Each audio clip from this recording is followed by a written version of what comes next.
We're excited to welcome in the head coach for the Wisconsin men's basketball program.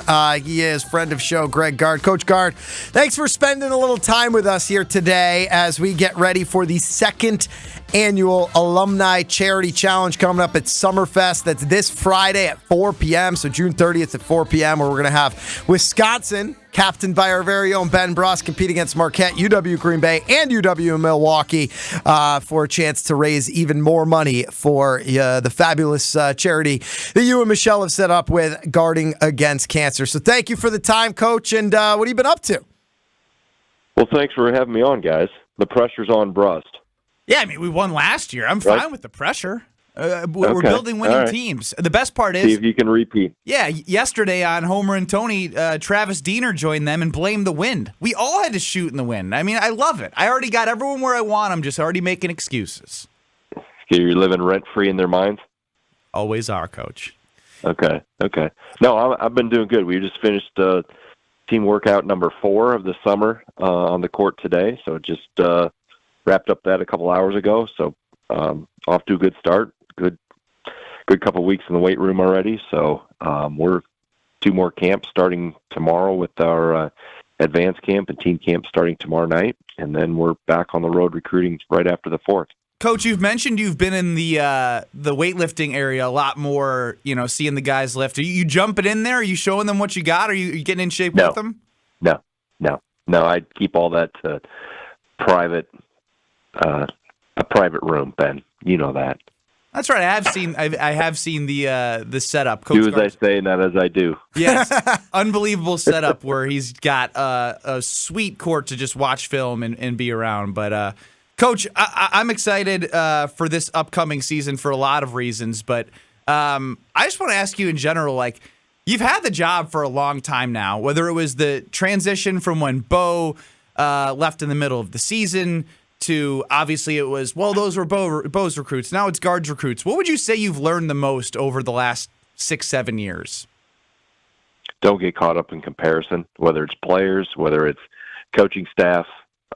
You try to maximize each year and get the most out of each team. And I've never got consumed. When we took over 23 years ago, everybody said, well, they're Coach Bennett's players. We've never looked at it that way. It was always, these are Wisconsin's guys and these are Badgers, and how can we help them, make the most out of their time, which is very short here. And the same thing when I took over for Bo. It was never, these are Bo's players, these are my players. It's these guys have committed to something here at Wisconsin, and we're trying to help them get the most out of it. Talking with Coach Greg GARD here on Scalzo and Brust across ESPN Wisconsin. You talk about getting the team together right now.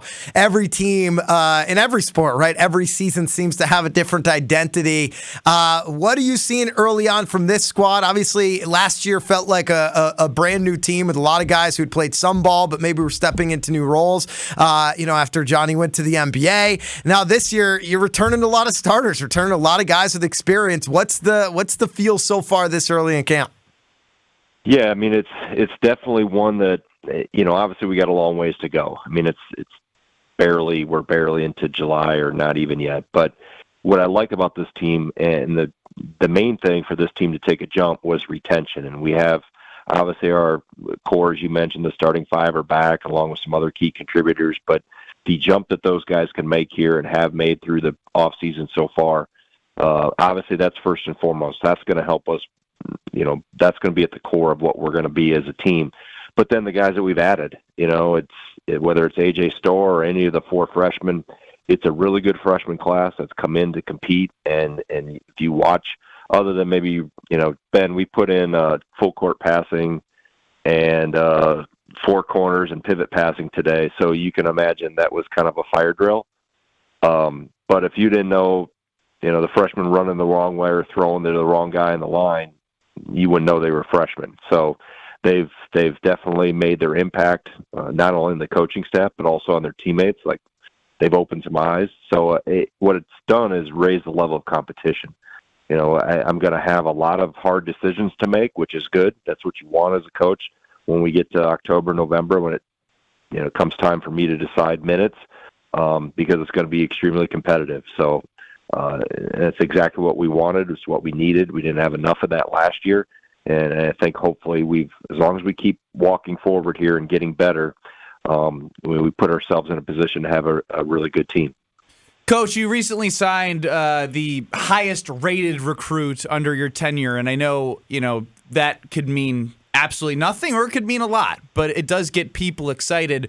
Is there been a change in approach, or just take us through what your process is like in terms of building relationships with these kids and getting them to Wisconsin? Yeah, I mean, I don't think anything's really changed. I mean, recruiting is cyclical. You have players in the state of Wisconsin. There's some years the classes are deeper than others. The same thing for Minnesota, Illinois, Iowa, Ohio. I mean, you name it. I've watched ebbs and flows over the last 25, 30 years.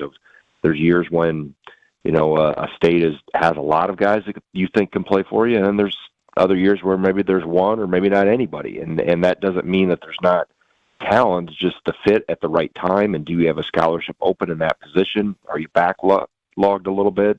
So you have to. I mean, Ben, look back to your career. I mean, nobody thought you were going to be worth a darn. You turned out pretty good. So you prove all the rankings wrong. So yeah, the stars and all that. It's great for entertainment. It's great for chatter on your show. But at the end of the day, when they walk in the gym, nobody has any stars, and you have to earn your stripes, so to speak, and compete every day. So our staff has done a great job. We've been very aggressive.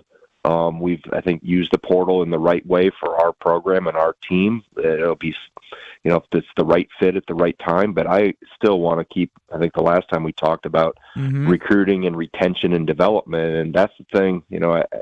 I want to make sure Nolan Winter, Gus Yeldon, John Blackwell, Jack Janicki have a chance to grow and develop. And, some of those guys, 2 or 3 of them are going to be on the floor this year. So, and I want to keep that going where we've brought guys through the program and helped them develop, and they get a little taste and get their beak wet early in their career. Great. And that, I think, expedites development.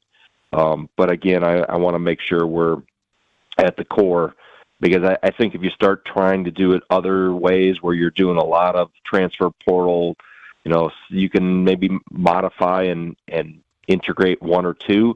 But if you're starting to go 6 or 7, now you're having to do a complete culture flip, and I think that's where the sustainability comes into. You jeopardize that. You're going to have a lot of up and down swings. I know that last year wasn't the year we all wanted, but we still won 20 games. And if that's a low point, then we're in a good place as a program. So, like I said, I just want to make sure stability and continuity stay at the heart of what we're doing. So, Coach, as we're talking to Coach Greg Gard here on Scalzo and Brust across ESPN Wisconsin, recruiting stars aside, we're starting to see some different personalities. And I know we got one chopping at the bit here, our producer, Josh DiMaggio, to learn Did you just feel the need to set up the question for Josh? Yeah, Josh, he was nervous. No, he wasn't. Josh could set up the question himself. All right, take it away, kid. You mentioned Gus here just a moment ago. I'm excited about Gus the Bus. Firstly, mostly the nickname as it is, but watching a lot of the highlight tapes of him, what can we expect from Gus in the future? What kind of player is he? Well, I mean, like any freshman, there's going to be a learning curve. There's going to be some, a lot of days when he's not sure about himself, specifically early, and I think he's even feeling that now at times. And the nice thing about freshmen is they become sophomores, and I think that process has expedited faster than even when Ben was here. I mean, by the time you hit January, I always tell our freshmen, you're not a freshman anymore. So, he's very cerebral. He understands how to play. He's really skilled. He made a pass yesterday in some of the scrimmages we did to Tyler Wall you typically don't see freshmen throwing that type of pass on first day of 5-on-5. So, just his feel for the game is really good. Obviously he's redefining his body in a good way. And so, like I said, for him, along with Nolan Winter, like I said, John Blackwell's probably opened the most eyes of any of the freshmen. Not that we didn't think he was going to be a good player, but we really see that he's going to be more ready than what we thought right out of the gate. So, and they've all had good days, and they've all had days where, wow, this is college. As a couple of them have said to me, they got their eyes open with the speed and the strength of what this level is like. So, Gus will be in the mix. He competes every day. He wants to get better. He knows he doesn't have all the answers, nor is he a finished product, and that's the fun part about coaching young guys. I know every player is different, Coach, but in general, on average, like, where do you see the biggest jump? Is it between your freshman and sophomore years, between your sophomore and junior year? Like, where do you see the biggest jump in guys? Yeah, typically it's freshman to sophomore, just because experience kicks in, and now you go into the off season in between your freshman and sophomore year, and whether you get your rear end kicked physically or mentally, the game was too fast for you. That experience forces you, or it gives some realism to why we do what we do in the off season, how we train in the weight room, why that's so important, why you have to modify your diet, why sleep is important. All the things that help guys physically take another jump, but mentally, I think the game slows down for them. They've been through it once. I think that's why it was, even though there was a lot of, hiccups at time for Connor Essegian, specifically defensively, there was no greater teacher than experience. And that's helped him to understand, hey, I got to get a lot stronger. I got to get better athletically. Defense is important. And all those things come through, maybe not having great experiences at times in terms of you didn't win the battle when you were lined up one-on-one with somebody that we played against, or you got your lunch handed to you more often than you wanted to in practice. So I think, like I said, coaches can talk about it. We can drill it, but the players going through it and getting real game experience, that forces the growth probably as fast as anything. Talking with Coach Greg Gard here on Scalzo and Brust across ESPN Wisconsin in preparation for the second annual Alumni Charity Challenge event coming up at Summerfest on Friday, June 30th. Ben Brust, Trayvon Hughes, and Brevin Pritzel will be representing the Badger squad, taking on Marquette, UW Green Bay, UW Milwaukee. And if the Badgers win, more donations will be going to Guarding Against Cancer. Obviously, a fantastic organization that helps fund cancer research in association with the UW Carbone Center and provide resourcing throughout the state. And Coach, as you are a Wisconsin native, you talk about the biggest thing you've learned over the last 6 or 7 years is to avoid comparisons. You're a Packers fan. There's going to be no bigger comparisons being made over the next year than Jordan Love and Aaron Rodgers. And you spent a little time with Matt LaFleur at your Guarding Against Cancer Gala back in May. He was a guest speaker there, so I'm sure you guys just at least chopped it up a little bit. I'm sure you didn't dive too deep into ball.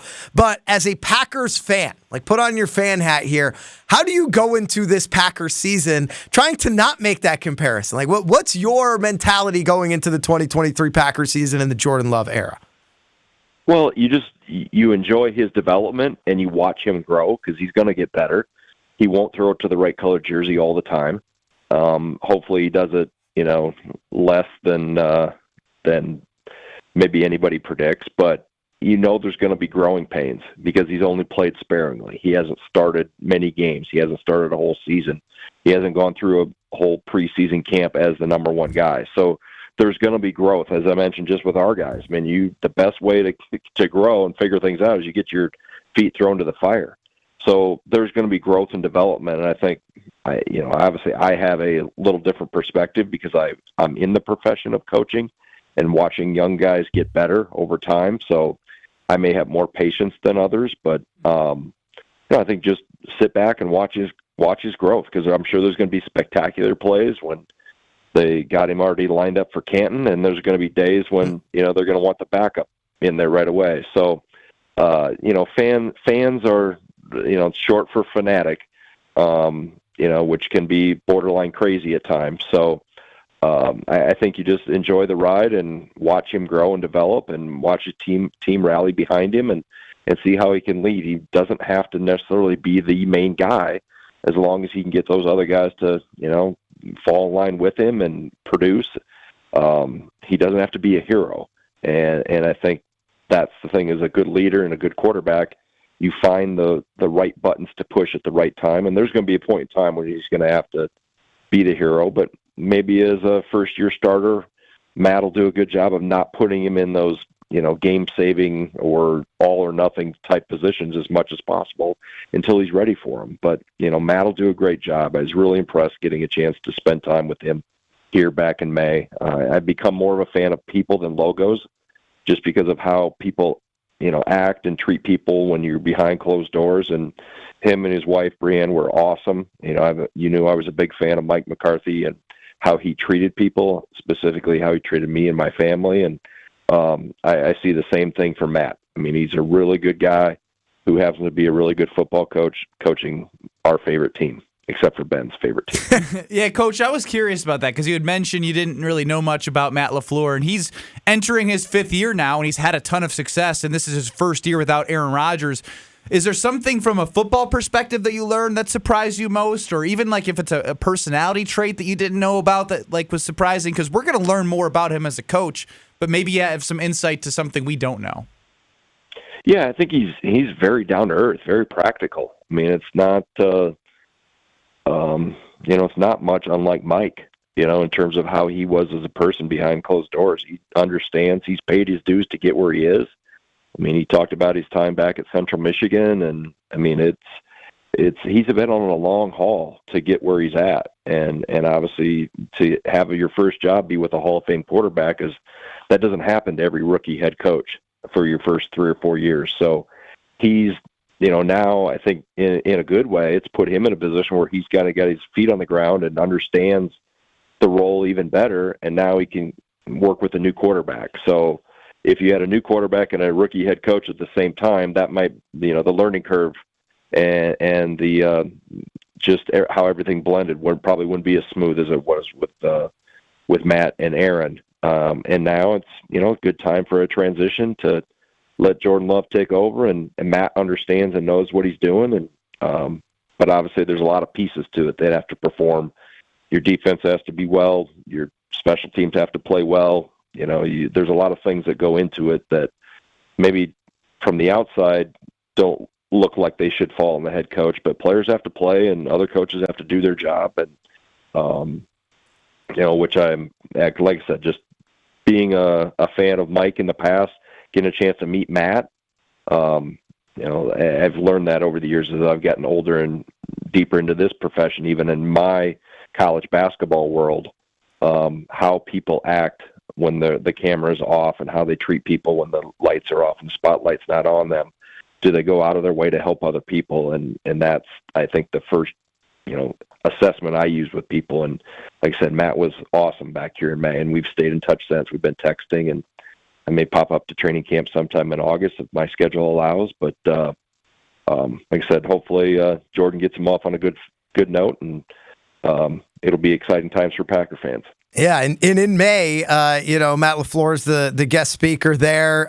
The Supper Club themed signature event for Guarding Against Cancer at the Kohl Center raised $900,000, bringing the total since the inception of the organization in December 2016 to over $7.5 million, which is just such a massive, monumental impact here locally in the state of Wisconsin. And also when you look at cancer research and how that money really multiplies when some of those research projects ultimately get approvals. And we're hoping to add more to that fund on Friday if Ben can get his stuff together and repeat as champion of the second annual Alumni Charity Challenge at Summerfest. You've replaced, Benny, your MVP last year, Keaton Nankiville, with Trayvon Hughes. So you're going to have ace in the hole to another ace in the hole, baby. So Coach, what advice do you have for Ben and the squad on Friday to take down the competition?